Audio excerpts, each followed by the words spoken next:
Kamusta naman yung mga alaga niyong aso?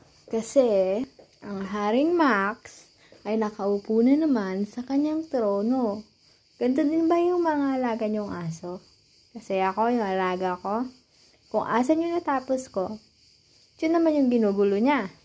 Tingnan nyo, marunong yung makinig. Diba? Hey Max! Max! Pangalan niya ay si Max. Maxuni.